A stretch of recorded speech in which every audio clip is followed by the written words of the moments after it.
Hello everyone, এতিয়া মই গোপালপুৰৰ like এটা স্থাপন কৰা হ'ব কিয়নো আপোনালোকে জানেনে বাৰু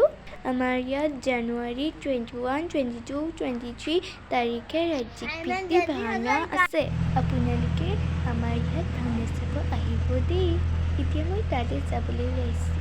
আজি তাত কি হ'ব মই আপোনালোকক দেখাই থাকিম আপোনালোকে মোৰ ভিডিঅ'টো শেষলৈকে চাব দেই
আহ্বান জনাইছোঁ